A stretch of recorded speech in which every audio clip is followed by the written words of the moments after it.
প্রিয় মুসল্লিয়ানে কেরাম, আল্লাহ তাআলার পৃথিবী পরিচালনা করার কয়েকটা সিস্টেম রয়েছে, কয়েকটা পন্থা রয়েছে, কয়েকটা নিয়ম রয়েছে।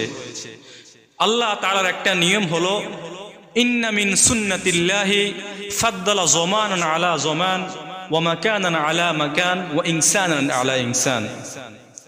আল্লাহ তাআলার দুনিয়া পরিচালনা করার একটা নিয়ম হলো দুনিয়ার সমগ্র জায়গার মধ্যে সকল জায়গার মর্যাদা কিন্তু একরকম নয়, জায়গা হিসেবে মর্যাদার তারতম্য রয়েছে। যেমন যদি আপনি খেয়াল করেন, পৃথিবীর সবচাইতে শ্রেষ্ঠ জায়গা হলো মসজিদে হারাম বা কাবা শরীফ যেটাকে আমরা বলি। এরপরে শ্রেষ্ঠ জায়গা হলো মসজিদে নববী, যেখানে রাসূল করিম সাল্লাল্লাহু আলাইহি ওয়াসাল্লাম 10 বছর জীবন যাপন করেছিলেন। এরপরে শ্রেষ্ঠ জায়গা হলো প্যালেস্তিনের মসজিদে আকসা বা যেটাকে আমরা বাইতুল মুকাদ্দাস বলে থাকি। আল্লাহ তাআলা দুনিয়ার সকল জায়গার মধ্যে মর্যাদার দিক দিয়ে তারতম্য রেখেছেন, দুনিয়ার সকল জায়গা একরকম নয়। এরকম ভাবে দুনিয়ার সকল মানুষের মধ্যে সকল মানুষের মর্যাদা শ্রেষ্ঠত্ব এক বরাবর নয়, স্তর এক বরাবর নয়। দুনিয়ার সকল মানুষদের মধ্যে নবী এবং রাসূলদের মর্যাদা, নবী এবং রাসূলদের স্তর সবার উপরে। আবার নবীদের মধ্যেও রাসূলদের মধ্যেও সবাই আবার এক পর্যায়ের নয়, এক একজনের এক এক স্তর রয়েছে। নবীদের মধ্যে রাসূলদের মধ্যে সবচাইতে শ্রেষ্ঠ হলো আমাদের নবী তাজদারে মদিনা মুহাম্মদ সাল্লাল্লাহু আলাইহি ওয়াসাল্লাম। তাহলে নবীদের মধ্যেও তারতম্য রয়েছে, সকলের মর্যাদা সকলের লেভেল এক বরাবর নয়। দলিল আল্লাহ তাআলা পবিত্র কুরআনে কারীমের 3 নম্বর পারার একেবারে প্রথম লাইনের মধ্যে সূরা বাকারার 253 নম্বর আয়াত আল্লাহ তাআলা বলেন, তিলকার রুসুলু ফাদ্দালনা বা'দাহুম আলা বা'দ। রাসূলরা রয়েছেন, রাসূলদের একজনকে আমি আরেকজনের উপর শ্রেষ্ঠত্ব দান করেছি। এই আয়াত দ্বারা প্রমাণিত হয় আল্লাহ তাআলা যতজন রাসূল পাঠিয়েছেন সবার মর্যাদা, সবার স্তর, সবার সম্মান এক বরাবর নয়। এই একই রকম ভাবে ফেরেশতাদেরকে লক্ষ্য করলে বুঝতে পারবেন আল্লাহ তাআলার অসংখ্য ফেরেশতা রয়েছে, অসংখ্য মালায়েকা রয়েছে। সকল ফেরেশতা এক পর্যায়ের নয়। জিব্রাইল, ইসরাফিল, মিকাইল, আজরাইল আলাইহিমুস সালাম এরা হলো সবার উপরের পর্যায়ের ফেরেশতা। তাহলে আমরা বুঝতে পারলাম দুনিয়াতে বিভিন্ন স্তরের জায়গা রয়েছে, মানুষদের মধ্যে বিভিন্ন স্তরের মানুষ রয়েছে, ফেরেশতাদের মধ্যে বিভিন্ন স্তরের ফেরেশতা রয়েছে। এরকম ভাবে সময়ের মধ্যেও দুনিয়ার সকল সময় এক পর্যায়ের নয়, সকল সময়ের মর্যাদা একরকম নয়। যেরকম ভাবে ধরতে পারেন জুমার রাত্রির মর্যাদা অনেক বেশি, ঈদুল ফিতরের রাত্রের মর্যাদা অনেক বেশি, ঈদুল আজহার রাত্রের মর্যাদা অনেক বেশি, লাইলাতুল কদরের মর্যাদা এর চাইতে আরো বেশি। এরকম ভাবে আজকে যে রাত লাইলাতুন নিসফে মিন শাবান, অথবা আমরা বাংলাদেশের মানুষ বলি শবে বরাত, এর শবে বরাতের মর্যাদাও অন্যান্য দিনের চাইতে, অন্যান্য রাতের চাইতে অনেক বেশি। তো আজকে আমরা এই রাতকে নিয়ে আলোচনা করব, এই বরকতময় রজনী নিয়ে আমরা একটু আলোচনা করব। এই রাতের ফজিলত কি, এই রাতে করণীয় কি, এই রাতে বর্জনীয় কি। আল্লাহ তাআলা আমাদের সবাইকে আমলের নিয়তে শোনার তৌফিক দান করুন।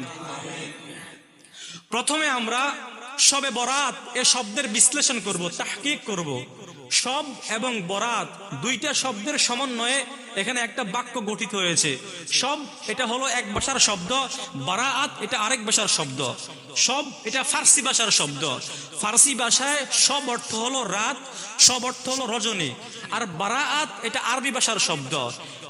আর এই বারাআত শব্দের অর্থ হলো মুক্তি, বারাআত শব্দের অর্থ হলো রাজাত, বারাআত শব্দের অর্থ হলো নিষ্কৃতি। উভয়টা শব্দকে একসঙ্গ করলে, সম্মিলিত করলে অর্থ ধারায় মুক্তির রজনী, মুক্তির রাত, নিষ্কৃতির রাত। যেহেতু আল্লাহ তাআলা এই রাত্রিতে অসংখ্য মানুষকে জাহান্নাম থেকে মুক্তি দেন, এই রাত্রিতে আল্লাহ তাআলা অসংখ্য মানুষের গুনাহ মাফ করে দেন। এ কারণেই ভারত উপমহাদেশের মানুষ এই রাতকে শবে বরাত বলে নামকরণ করেছে। আমাদের দেশের কিছু দ্বীনী ভাই রয়েছেন যারা বলে থাকেন হাদিসের মধ্যে শবে বরাত পাওয়া যায় না। ঠিক আমরাও মানি হাদিসের মধ্যে শবে বরাত বলতে কিচ্ছু নেই, হাদিসের মধ্যে নামাজ বলতে কিচ্ছু নেই, হাদিসের মধ্যে রোজা বলতে কিচ্ছু নেই, হাদিসের মধ্যে শুক্রবার নেই, হাদিসের মধ্যে বৃহস্পতিবার নেই, হাদিসের মধ্যে সোমবার নেই। হাদিসের মধ্যে কি রয়েছে? আমরা আমাদের দেশের বাঙালিরা আমরা নামাজ বলি, হাদিসের ভাষায় এটাকে সলাত বলে। আমরা বাঙালিরা রোজা বলি, হাদিসের ভাষায় এটাকে সিয়াম বলে, সওম বলে। আমরা বলি শুক্রবার, হাদিসের ভাষায় ইয়াউমুল জুমআ। আমরা বলি বৃহস্পতিবার, হাদিসের ভাষায় ইয়াউমুল খামিস। আমরা বলি সোমবার, হাদিসের ভাষায় ইয়াউমুল ইসনাইন।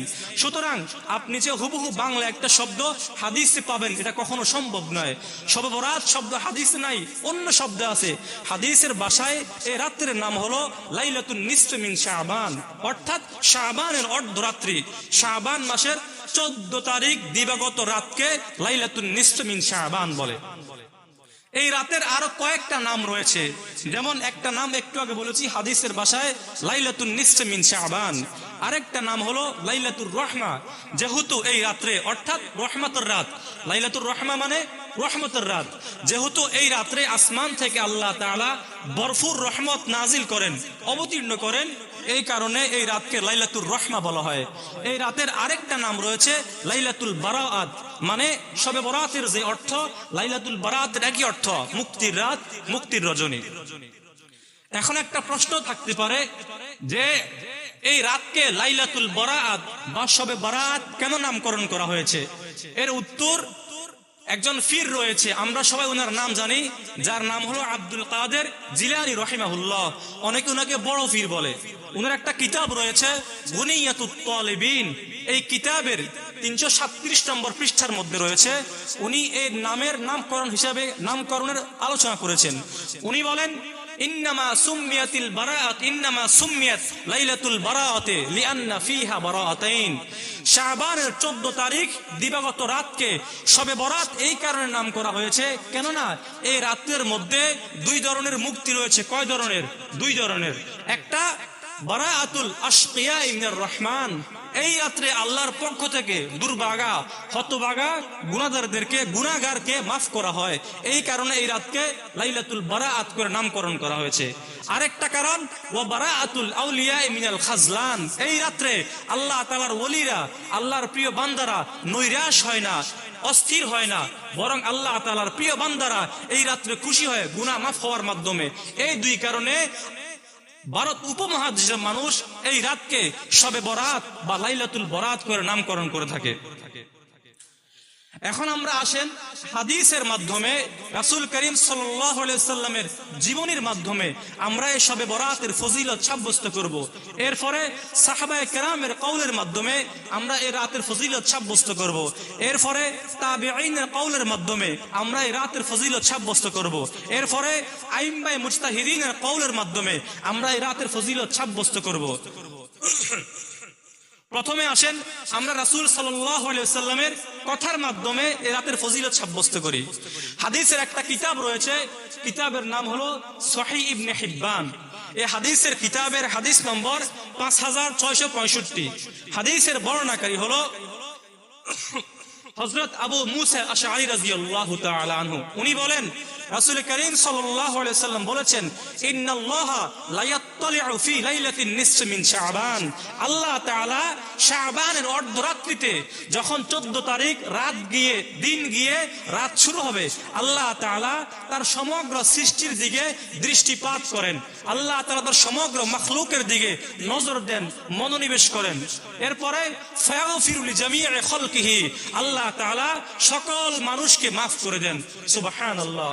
যখন শাবান মাসের 14 তারিখ দিবাগত রাত শুরু হবে, আল্লাহ তাআলা তার সকল সৃষ্টির দিকে মনোনিবেশ করেন, আল্লাহ তাআলা তার সকল মাখলুকের দিকে দৃষ্টিপাত করেন। এরপরে আল্লাহ তাআলা সমগ্র সৃষ্টিকে মাফ করে দেন, ইল্লা লিমুশরিকিন আও মুশাহিনিন, তবে 2 শ্রেণীর মানুষকে আল্লাহ তাআলা মাফ করেন না। কয় শ্রেণীর মানুষ? 2 শ্রেণীর মানুষ। 1 নম্বর মুশরিক, যে ব্যক্তি আল্লাহর সঙ্গে শিরিক করবে, চাই শিরিকটা ছোট হোক অথবা বড় হোক, যে ব্যক্তি আল্লাহর সঙ্গে শিরিক করবে আল্লাহ তাআলা ওই ব্যক্তিকে মাফ করবেন না। 2 নম্বর আও মুশাহিনিন, যে ব্যক্তির অন্তরের মধ্যে বিদ্বেষ রয়েছে, যে ব্যক্তির অন্তরের মধ্যে হিংসা রয়েছে, আল্লাহ তাআলা ওই ব্যক্তিকে এই রাত্রে মাফ করবেন না। তাহলে আমরা বুঝতে পারলাম যে আল্লাহ তাআলা এই রাত্রে 2 শ্রেণীর মানুষ ছাড়া সবাইকে মাফ করে দেয়। 2 শ্রেণীর মানুষ কে কে? 1 নম্বর মুশরিক, 2 নম্বর হিংসাকারী, বিদ্বেষ পোষণকারী। আরেকটা হাদিস রয়েছে তিরমিজি শরীফের 739 নম্বর হাদিস। এই হাদিসের বর্ণনাকারী হলো আম্মা জান আয়েশা রাদিয়াল্লাহু তাআলা আনহা। আমরা সবাই প্রায় মোটামুটি জানি আমাদের রাসূলের স্ত্রী ছিল মোট 11 জন। কয়জন? 11 জন। একসঙ্গে 9 জন ছিল। রাসূল মোট 11 বিবাহ করেছিলেন। তো রাসূলের সিস্টেম ছিল, রাসূল করিম সাল্লাল্লাহু আলাইহি সাল্লাম পালা বদল করে একদিন এক স্ত্রীর কাছে থাকতেন। একদিন মা আয়েশা, একদিন মা হাফসা, একদিন মা যায়নাব, একদিন মা সাউদা, এরকম করে রাসূল সাল্লাল্লাহু আলাইহি সাল্লাম স্ত্রীদের হক আদায় করার জন্য একদিন এক স্ত্রীর কাছে থাকতেন। ওই দিন ছিল আম্মাজান আয়েশা রাদিয়াল্লাহু তাআলা আনহার পালা। আম্মাজান আয়েশা রাদিয়াল্লাহু তাআলা আনহা বলেন, ফাকাতুন নবী সাল্লাল্লাহু আলাইহি ওয়াসাল্লাম যাতা লাইলাতিন, একদিন আমি এবং রাসূল ঘুমন্ত ছিলাম। হঠাৎ আমি রাসূলকে আমার বিছানা থেকে হারিয়ে ফেললাম। দেখলাম রাসূল আমার পাশে নেই। আম্মাজান আয়েশা রাদিয়াল্লাহু তাআলা আনহা বলেন, খরাজতু আতলুবুহু, আমি রাসূল করিম সাল্লাল্লাহু আলাইহি সাল্লামকে খোঁজার জন্য ঘর থেকে বের হলাম। দেখতে চাইলাম রাসূল কোথায় গেল। ফাইযা হুয়া বিল বাকিঈ রাফিউন রাসাহু ইলা সামা, আম্মা জান আয়েশা বলে আমি রাসূলকে দেখতে পাইলাম রাসূল সাল্লাল্লাহু আলাইহি সাল্লাম জান্নাতুল বাকিতে গিয়েছিলেন। সৌদি আরবে একটা কবর রয়েছে, কবর নাম হলো কি? জান্নাতুল বাকি। যারা হজ করছেন বা উমরা করছেন তারা এটা দেখছেন। জান্নাতুল বাকিতে রাসূল করিম সাল্লাল্লাহু আলাইহি সাল্লাম গিয়ে আসমানের দিকে হাত তুলে দোয়া করতেছিলেন। এটা বলছে কে? আম্মা জান আয়েশা রাদিয়াল্লাহু তাআলা আনহা। যখন হুজুর আম্মা জানকে দেখলেন, জিজ্ঞেস করলেন, ইয়া আয়েশা তু আকুনতা তাখাফিনা আন ইয়াহিফাল্লাহু আলাইকা ওয়া রাসূলুহু, হে আয়েশা তুমি কি মনে করেছো তোমার উপর আল্লাহ এবং আল্লাহর রাসূল অবিচার করবে? তোমার পালা নষ্ট করে আল্লাহ এবং আল্লাহর রাসূল তোমার উপর জুলুম করবে? আয়েশা রাদিয়াল্লাহু তাআলা আনহা বললেন, জানান্তু আন্নাকা আতাইতা বাযা নিসাইকা, হে রাসূল আমি মনে করেছি আপনি আপনার অন্য কোন স্ত্রীর কাছে গিয়েছিলেন, এই কারণে আমি খুঁজতে ঘর থেকে বের হয়েছি। তখন রাসূল করিম সাল্লাল্লাহু আলাইহি সাল্লাম একটা কথা বললেন। কথাটা কি? ইন্নাল্লাহা তাআলা ইয়ানজিলু লাইলাতান নিসফি মিন শাবানা ইলা সামাইদ দুনিয়া, আল্লাহ তাআলা শাবান মাসের 14 তারিখ দিবাগত রাত অতিক্রম করলে, দিবাগত রাত হলে আল্লাহ তাআলা প্রথম আসমানে নেমে আসেন। যখন শাবান মাসের 14 তারিখ সূর্য ডুবে যাবে আল্লাহ তাআলা প্রথম আসমানে নেমে আসবেন। নেমে আসার পরে ফায়াগফিরু লিআকসারা মিন আদদে শারে গনমি কালবিন, আরব দেশে একটা গোত্র রয়েছে, গোত্রের নাম হলো কালব। যেরকম আমাদের দেশে মিয়া বংশ আছে, ভুইয়া বংশ আছে, পাটোয়ারি বংশ আছে, মুন্সি বংশ আছে, এরকম আরবের একটা বংশের নাম হলো কালব বংশ। এই কালব বংশের মানুষেরা ছাগল চড়াইতো, তাদের ছাগলগুলোর ফসল অনেক বেশি হইতো। রাসূল করিম সাল্লাল্লাহু আলাইহি ওয়াসাল্লাম বলেন, আল্লাহ তাআলা এই রাত্রিতে প্রথম আসমানে নেমে এসে বনি কালবের ছাগলের মধ্যে যতগুলো পশম রয়েছে আল্লাহ তাআলা এর চাইতেও বেশি মানুষকে মাফ করে দেন।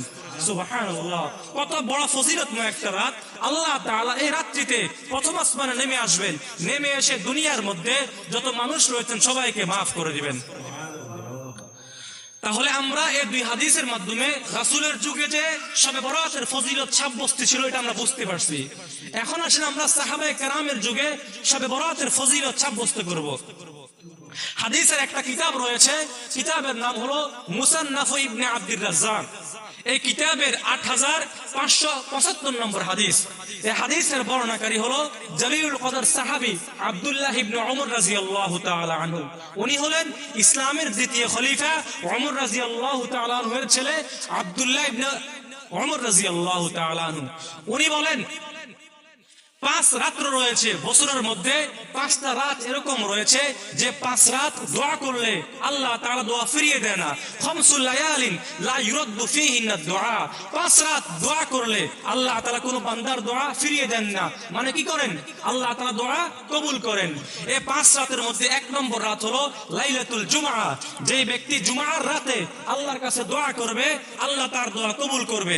2 নম্বর লাইলাতুল আদহা, যেই ব্যক্তি ঈদুল আদহার রাতে আল্লাহর কাছে দোয়া করবে আল্লাহ তার দোয়া কবুল করবে। 3 নম্বর লাইলাতুল ফিতর, যেই ব্যক্তি ঈদুল ফিতরের রাতে আল্লাহর কাছে দোয়া করবে আল্লাহ তার দোয়া কবুল করবে।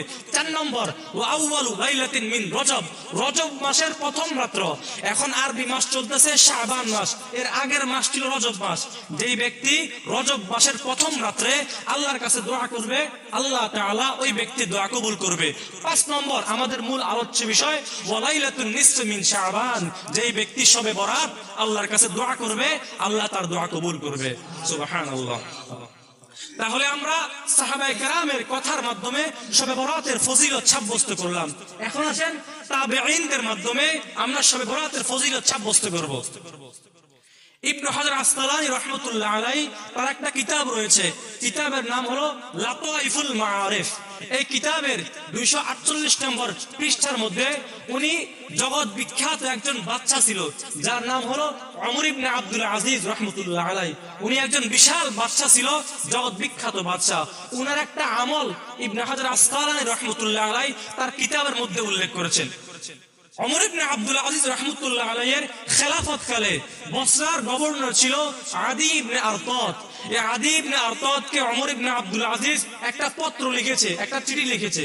চিঠির মধ্যে ওমর ইবনে আব্দুল আজিজ ওই আদি রাহমাতুল্লাহ আলাইহিকে বলে, ইয়া আদি ইন্না আলাইকা বিআরবা'i লায়ালিন, হে আদি তুমি বিশেষভাবে বছরের 4টা রাতকে গুরুত্ব দিয়ে আমল করবা। কয়টা রাত? 4টা রাত। কেন? ফাইন্নাল্লাহ তাআলা ইফরিগু ফীহিন্না রাহমাতা ইফরাগান, কেননা আল্লাহ তাআলা এই 4 রাতে বিশেষভাবে ভরপুর রহমত নাযিল করে। 4টা রাত কি কি? ওই আগের রাতগুলাই একটা বাদ দিয়েছে। 1 নম্বর আউয়ালু লাইলাতিন মিন রজব, রজব মাসের প্রথম রাত। 2 নম্বর লাইলাতুল আযহা, ঈদুল আযহার রাত্রি। 3 নম্বর লাইলাতুল ফিতর, ঈদুল ফিতরের রাত্রি। 4 নম্বর লাইলাতুন নিসফ মিন শাবান, শবে বরাত। সুবহানাল্লাহ। উনি উনার গভর্নরকে আদেশ করেছেন তুমি বিশেষভাবে 4টা রাত্রে ইবাদত করবা। কেন? এই 4 রাত্রে আল্লাহ তাআলা দুনিয়ার মধ্যে ভরপুর রহমত নাযিল করে। আল্লাহ তাআলা আমাদেরকে আজকের রাতে বেশি বেশি আমল করার তৌফিক দান করুন। এরপরে আসেন আমরা আইম্মে মুজতাহিদিনের কথার মাধ্যমে শবে বরাতের ফজিলত সাব্যস্ত করব। আমরা জানি একটা মাযহাব রয়েছে, মাযহাবের নাম হলো শাফিঈ মাযহাব। এই মাযহাবের মূল ইমাম হলো ইমাম শাফিঈ রাহমাতুল্লাহ আলাইহি। উনার একটা কিতাব রয়েছে, কিতাবের নাম হলো কিতাবের নাম কি?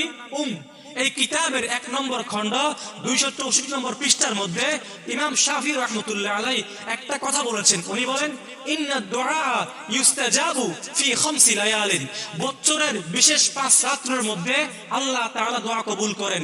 আগের 5 রাত কি কি? জুমার রাত, 2 নম্বর রজব মাসের প্রথম রাত্র, 3 নম্বর ঈদুল ফিতর রাত্র, 4 নম্বর ঈদুল আযহার রাত্র, 5 নম্বর শবে বরাত। তাহলে আমরা রাসূলের কথার মাধ্যমে, সাহাবায়ে কেরামের কথার মাধ্যমে, তাবেঈনের কথার মাধ্যমে, আইম্মে মুজতাহিদের কথার মাধ্যমে, এমনকি এখন আসেন আমরা আমাদের দেশে যারা এই রাতকে অস্বীকার করে আহলে হাদিস ভাইরা, উনাদের একজন ইমাম রয়েছে ইবনে তাইমিয়া রাহিমাহুল্লাহ। ইবনে তাইমিয়া যে কথা বলে আহলে হাদিস ভাইরা ওই কথা মুখ চেপে মেনে নেয়। ইবনে তাইমিয়া রাহমাতুল্লাহ আলাইহির একটা কিতাব রয়েছে, কিতাবের নাম হলো আল ফাতাওয়াল কুবরা। এই কিতাবের 5 নম্বর খণ্ড 344 নম্বর পৃষ্ঠার মধ্যে রয়েছে, ইবনে তাইমিয়া রাহমাতুল্লাহ আলাইহি বলেন, ওয়া আম্মা লাইলাতুন নিসফ মিন শাবান ফাফিহা ফজল, শাবানের অর্ধরাত্রের মধ্যে অনেক ফজিলত রয়েছে। এটা কার কথা? আহলে হাদিসের ইমাম ইবনে তাইমিয়ার কথা। ওয়া কানা ফিস সালাফি মান ইউসাল্লি ফিহা, ইবনে তাইমিয়া রাহমাতুল্লাহ আলাইহি বলেন অতীতের অনেক মানুষ, সালফে সালেহিনের অনেক মানুষ এই রাতে নামাজ আদায় করেছেন। তাহলে আমরা রাসূলের কথার মাধ্যমে, সাহাবায়ে কেরামের কথার মাধ্যমে, তাবেঈনের কথার মাধ্যমে, আইম্মে মুজতাহিদের কথার মাধ্যমে, এমনকি আহলে হাদিসের ইমামের কথার মাধ্যমে এই রাতের ফজিলত সাব্যস্ত করলাম। আল্লাহ তাআলা আমাদেরকে এই রাতে আমল করার তৌফিক দান করুন।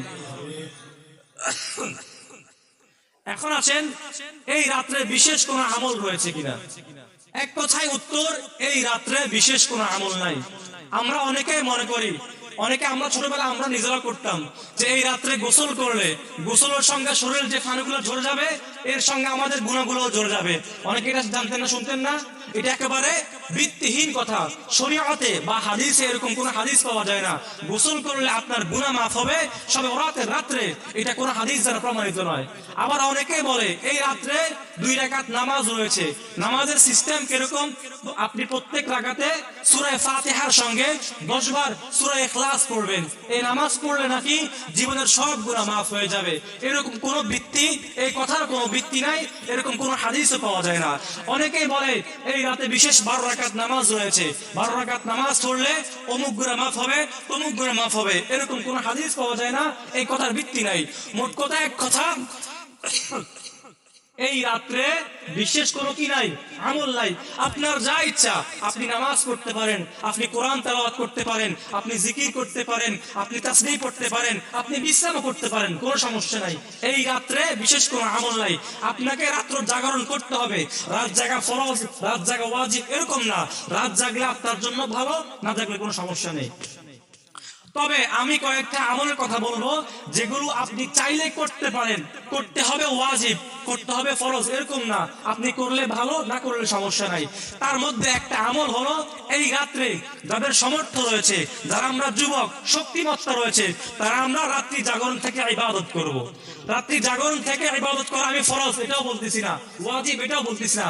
রাত্রি জাগরণ করলে আপনার লাভ হবে, না জাগরণ করলে আপনার কোনো সমস্যা হবে না। তো রাত্রি জাগরণ করলে কি লাভ? হাদিসের মধ্যে রয়েছে, যে হাদিসের বর্ণনাকারী হলো হযরত মুআজ ইবনে জাবাল রাদিয়াল্লাহু তাআলা আনহু। এই হাদিসটা রয়েছে সহিহ আত-তারগীবের মধ্যে। এই কিতাবের লেখক হলো ইমাম মুনজির রাহমাতুল্লাহ আলাইহি। মুআজ ইবনে জাবাল রাদিয়াল্লাহু তাআলা আনহু বলেন, মান আহইয়াল লায়ালিয়াল খামসা ওয়াজাবাত লাহুল জান্নাহ। যেই ব্যক্তি বছরের বিশেষ 5 দিন রাত্রে জাগ্রত থেকে ইবাদত করবে, তার জন্য জান্নাত ওয়াজিব হয়ে যাবে। সুবহানাল্লাহ। বছরে বিশেষ কয় দিন? 5 দিন।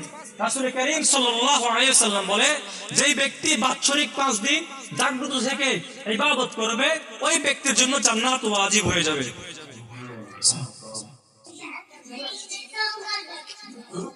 ওই 5 দিন কি কি?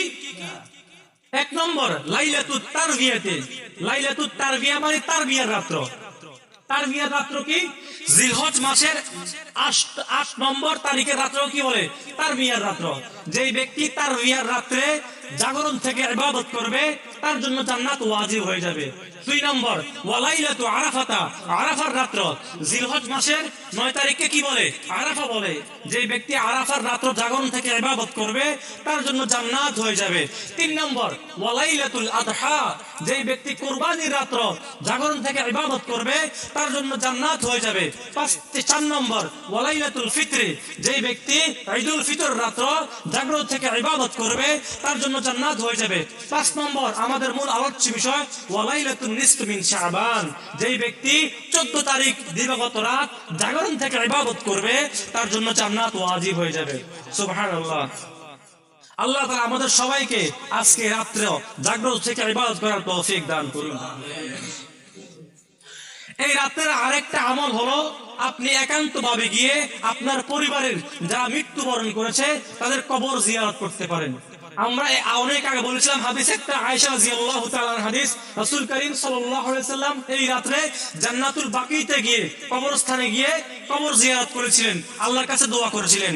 আমাদের যাদের মা ইন্তেকাল করেছে, বাবা ইন্তেকাল করেছে, বা পরিবারের অন্য কেউ ইন্তেকাল করেছে, আমরা একান্তভাবে গিয়ে কবরস্থানে গিয়ে কবর জিয়ারত করতে পারি। এটা হলো এই রাতের 2 নম্বর আমল। এই রাতের 3 নম্বর আমল, সেটা হলো আল্লাহর কাছে তওবা করা, আল্লাহর কাছে ইস্তেগফার করা, আল্লাহর কাছে কান্নাকাটি করা। আপনি জীবনে অনেক গুনাহ করেছেন, যেহেতু আল্লাহ এই রাতে মাফ করে দেয়, অবশ্যই কান্নাকাটি করলে, ঠিকমতো তওবা করতে পারলে অবশ্যই আল্লাহ আপনাকেও মাফ করে দিবে। দলিল উসমান ইবনে আবিল আস রাদিয়াল্লাহু তাআলা আনহু, ওনার একটা হাদিস রয়েছে, রাসূল করিম সাল্লাল্লাহু আলাইহি ওয়াসাল্লাম হাদিসের মধ্যে বলেন যে যখন লাইলাতুন নিসফ মিন শাবান হয়, তখন আল্লাহ তাআলা প্রথম আসমানে নেমে আসে। প্রথম আসমানে নেমে এসে বলে, আলা মিন মুস্তাগফিরিন ফাগফির লাহু। কে আমার কাছে ক্ষমা চাইবে, ক্ষমা চাও, আমি মাফ করে দেব। সুবহানাল্লাহ। আলা মিন মুস্তারজিকিন ফারজুকাহু। কার রিজিকের প্রয়োজন রয়েছে, আমার কাছে রিজিক চাও, আমি রিজিক দান করব। আলা মিন হাল মিন সাইলিন ফাউতিয়াহু। কার কি চাওয়া রয়েছে, কার কি আশা রয়েছে, কার কি প্রয়োজন রয়েছে, আমার কাছে চাও, আমি দান করব, আমি দিয়ে দিব। রাসূল করিম সাল্লাল্লাহু আলাইহি ওয়াসাল্লাম বলে, এমন কি যেই ব্যক্তি এই রাতে যেটাই চাইবে, আল্লাহ তাআলা ওই ব্যক্তিকে এটাই দিয়ে দিবে। সুবহানাল্লাহ। এক হাদিস রয়েছে, ফজরের সময় হওয়ার আগ পর্যন্ত আল্লাহ তাআলা এরকম আহ্বান করতে থাকে, কার কি চাওয়া আছে, কার কি পাওয়া আছে, কার কি প্রয়োজন রয়েছে, আমার কাছে চাও, আমি আল্লাহ তাআলা দান করে দেব। আল্লাহ তাআলা এই রাত্রিতে আমাদেরকে আল্লাহর কাছে আমাদের চাওয়া পাওয়া আদায় করে নেওয়ার তৌফিক দান করুন। আমরা অনেকে মনে করি আমি অনেক গুনাহ করে ফেলেছি, অনেক নাফরমানি করেছি, আল্লাহর অনেক অবাধ্য হয়েছি, আল্লাহ আপনাকে মাফ, আল্লাহ আমাকে মাফ করবে না। বিষয়টা এরকম নয়। যদি আপনার দুনিয়া পরিমাণ গুনাহ হয়, আল্লাহ তাআলা আপনাকে তারপরও মাফ করে দিবে। সুবহানাল্লাহ। হাদিসের মধ্যে রয়েছে, রাসূল কারীম সাল্লাল্লাহু আলাইহি ওয়াসাল্লাম বলেন, হাদিসে কুদসিতে আল্লাহ তাআলা বলেন, ইন্নাকা মা দাআউতানি ওয়া রাজাউতানি গফারতু লাকা। হে আমার বান্দা, তুমি যতক্ষণ আমার কাছে চাইবা, আমার কাছে দোয়া করবা, আমার কাছে মাফ চাইবা, আমি তোমাকে মাফ করে দেব। আলা মা কানা ফিকা ওয়ালা উবালি। আল্লাহ তাআলা বলেন, হে আমার বান্দা, তোমার যে অবস্থায় থাকুক না কেন, তুমি যেভাবে থাকো না কেন, যতক্ষণ আমার কাছে চাইবা, আমার কাছে দোয়া করবা, আমি তোমাকে মাফ করে দেব। ওয়ালা উবালি, আল্লাহ তাআলা বলে, আমি কারো পরোয়া করি না। এরপরে আল্লাহ তাআলা বলেন, ইয়া ইবনা আদম ইন্নাকা লাউ আতাইতানি বিকুরাবিল আরদি খাতায়া ইয়া ইবনা আদম লাউ বালাগাত যুনুবুকা আনানাস সামা। হে আদম সন্তান, যদি তোমার গুনাহ আসমান পর্যন্ত পৌঁছে যায়, কি পর্যন্ত? আসমান পর্যন্ত। সুম্মাস্তাগফিরনি, এরপর তুমি আমার কাছে ক্ষমা চাও, আমার কাছে মাফ চাও, গফারতু লাকা ওয়ালা উবালি, আমি তোমাকে মাফ করে দেব, আমি কারো পরোয়া করি না। সুবহানাল্লাহ। যদি আমার আপনার গুনাহ আসমান পর্যন্ত পৌঁছে যায়, এরপরে আমরা আল্লাহর কাছে খাঁটি তওবা করতে পারি, ক্ষমা চাইতে পারি, আল্লাহ তাআলা আমাকে মাফ করে দেব। এরপরে আল্লাহ তাআলা বলেন, ইয়া ইবনা আদম লাউ আতাইতানি বিকুরাবিল আরদি খাতায়া। হে আদম সন্তান, যদি তুমি আমার কাছে জমিন পরিমাণ গুনাহ নিয়ে আসো, সমস্ত জমিন তোমার গুনাহে ভরপুর হয়ে গিয়েছে, এরপর তুমি আমার কাছে আসো, সুম্মা লাকিতানি, এরপর তুমি আমার সঙ্গে কিয়ামতের দিন সাক্ষাৎ করো, ওয়ালাম তুশরিক বিল্লাহি শাইয়া, তুমি অনেক গুনাহ করেছো, শুধুমাত্র তুমি আমার সঙ্গে কারো শরীক করো নাই, গফারতু লাকা ওয়ালা উবালি, আমি তোমাকে মাফ করে দিব, আমি কারো পরোয়া করি না। সুবহানাল্লাহ। আল্লাহ তাআলা বলেন, লা আতাইতুকা বিকুরাবিহা মাগফিরাতান, আমি তোমার কাছে জমিন পরিমাণ ক্ষমা নিয়ে আসবো। সুবহানাল্লাহ। যদি আপনি আল্লাহর কাছে জমিন পরিমাণ গুনাহ নিয়ে যান, কিন্তু আপনি আল্লাহর সঙ্গে কাউকে শরীক করেননি, আল্লাহ তাআলা বলে, কিয়ামতের দিন আমি ওই ব্যক্তির জন্য জমিন পরিমাণ ক্ষমা নিয়ে আসবো। সুবহানাল্লাহ।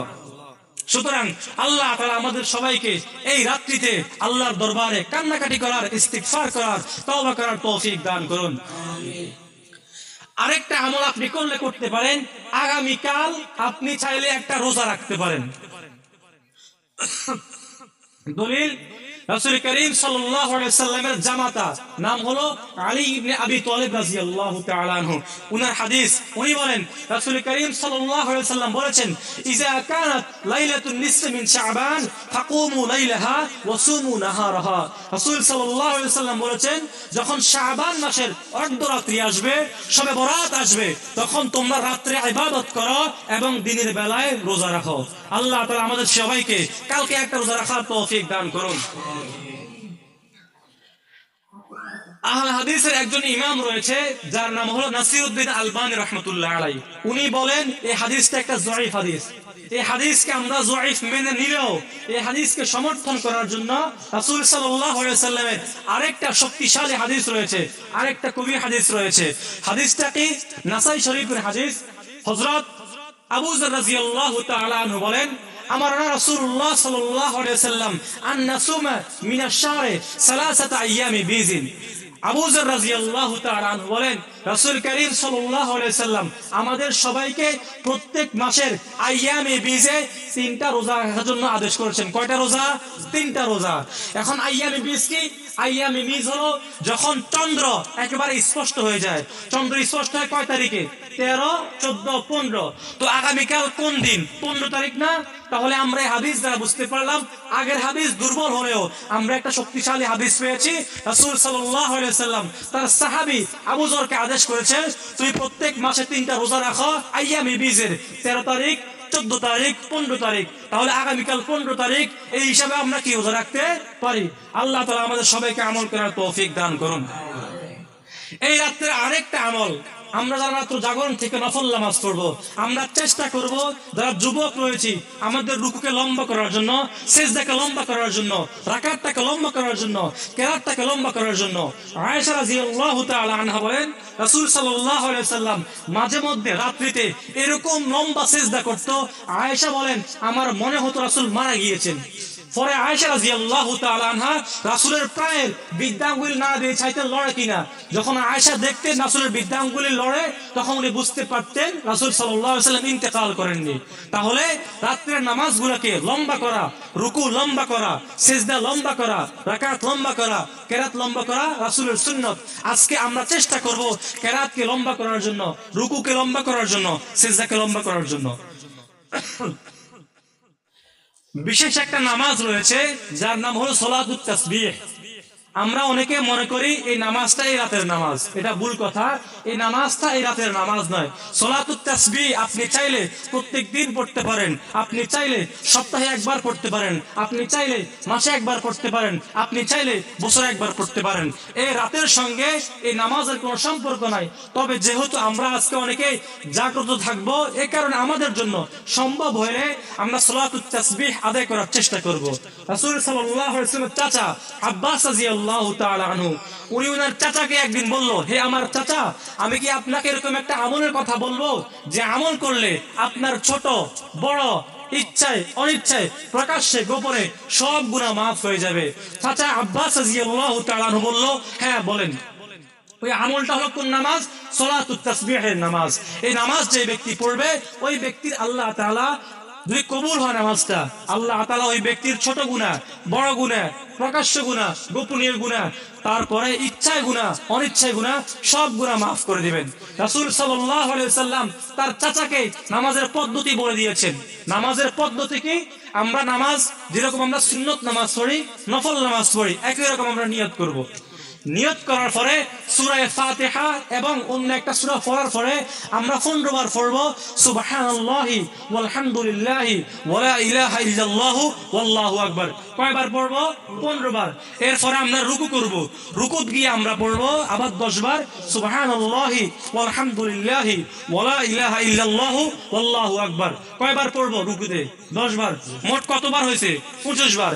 এরপর রুকু থেকে আমরা দাঁড়াবো, দাঁড়িয়ে আবার পড়ব সামি আল্লাহু লিমান হামিদা রব্বানা লাকাল হামদ বলে আবার দাঁড়িয়ে আমরা আবার পড়ব সুবহানাল্লাহি ওয়ালহামদুলিল্লাহি ওয়ালা ইলাহা ইল্লাল্লাহু আল্লাহু আকবার। 10 বার। মোট কতবার হয়েছে? 35 বার। এরপরে আমরা প্রথম সিজদা করব। সেখানে গিয়ে আবার সিজদার তাসবিহ আদায় করার পরে আবার 10 বার পড়ব সুবহানাল্লাহি ওয়ালহামদুলিল্লাহি ওয়ালা ইলাহা ইল্লাল্লাহু আল্লাহু আকবার। কতবার হয়েছে? 45 বার। এরপরে আমরা সিজদা থেকে উঠে একবার বসবো আল্লাহু আকবার বলে, সেখানে আবার 15 বার পড়ব, 10 বার পড়ব সুবহানাল্লাহি ওয়ালহামদুলিল্লাহি ওয়ালা ইলাহা ইল্লাল্লাহু আল্লাহু আকবার। কতবার হয়েছে? 55 বার। এরপরে আমরা দ্বিতীয় সিজদা করব, সেখানে গিয়ে আবার পড়ব 10 বার সুবহানাল্লাহি ওয়ালহামদুলিল্লাহি ওয়ালা ইলাহা ইল্লাল্লাহু আল্লাহু আকবার। কতবার হয়েছে? 65 বার। এরপরে আমরা দ্বিতীয় সিজদা করে বসবো, বসে আবার 10 বার পড়ব। এই পদ্ধতি পড়লে একটু আরাম বেশি, আপনি বসে একটু বিশ্রাম করতে পারেন। আবার 10 বার পড়ব সুবহানাল্লাহি ওয়ালহামদুলিল্লাহি ওয়ালা ইলাহা ইল্লাল্লাহু আল্লাহু আকবার। মোট কতবার হয়েছে? 75 বার। 4 রাকাতে 4 75 300 বার। এই যে ব্যক্তি এই নামাজ পড়বে আল্লাহ তাআলার দরবারে নামাজটা কবুল হলে আল্লাহ তাআলা ওই ব্যক্তির ছোট বড় প্রকাশ্য গোপনীয় সকল গুনাহ মাফ করে দেবে। আল্লাহ তাআলা আমাদেরকে নামাজটা পড়ার তৌফিক দান করুন। আল্লাহু আকবার। আরেকটা ভ্রান্তি রয়েছে, আমরা অনেকে মনে করি শবে বরাতের তুলনায়, শবে কদরের তুলনায় শবে বরাতের ফজিলত বেশি। অনেকে এটা মনে করে না? না না, যতগুলো রাত রয়েছে সকল রাতের চাইতে শবে কদরের সওয়াব, শবে কদরের ফজিলত, শবে কদরের মর্যাদা অনেক বেশি। এরপরে আপনার শবে বরাত বলতে পারেন। অনেকে মনে করি শবে বরাতের সওয়াব শবে কদরের তুলনায় বেশি। এটা একটা ভুল কথা। মূলত শবে কদরের ফজিলত, শবে কদরের মর্যাদা, শবে কদরের গুণাগুণ আর এর চাইতে অনেক অনেক গুণ বেশি। আর বেশি কথা বলবো না, আমি অসুস্থ। আল্লাহ তাআলা আমাদের সবাইকে এই বিষয়গুলোর উপর আমল করার তৌফিক দান করুন।